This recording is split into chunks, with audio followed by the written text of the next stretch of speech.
everyone, I am here today at my local park. It is Oakwoods and it is partially cloudy. I'm hoping the rain holds off because I am going to be painting this lovely scene that I have in the background. I will be showing you here in a few. But I thought first I will show you. I got a little bit new setup, so I might need a new camera. I'm using my cell phone right now, but we'll see how it goes.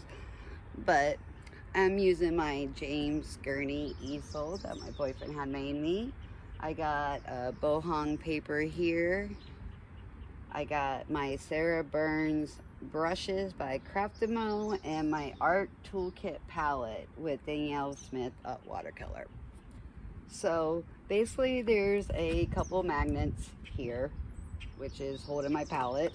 I have a couple magnets here, which I could use other items to clip to with the magnets. I got my water dish here, which I love because it has the two, really lovely. So I'll give you a closer look up of the palette and we can begin. So here is a close-up of my setup.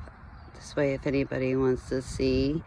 And then there's even, over here if I can get in focus, there's even holes for the brushes. So sit back, relax, the view. And as you can see, the reflection here is just beautiful. But this is the scene I am looking at painting, and I hope you enjoy. Thanks for watching. So I began by doing my beginner sketch. Hopefully you can see that. And now I'm gonna start preparing some colors and start painting. I will take another break and show you the next step. So I began by sketching lightly the horizon line, and it's not much of a sketch, but I'll be able to do the rest from here.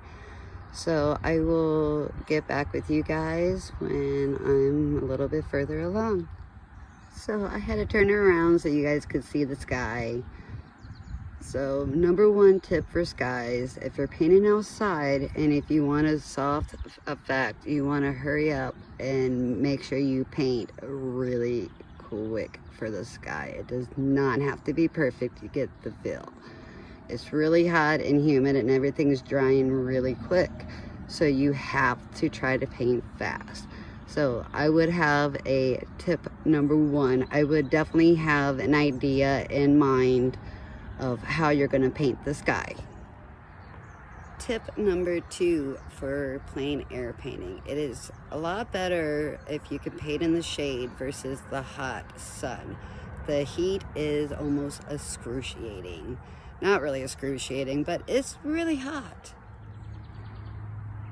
Tip number three, a good tip for summer greens is to make sure you have a mixture of greens and use lots of contrast between lights and darks.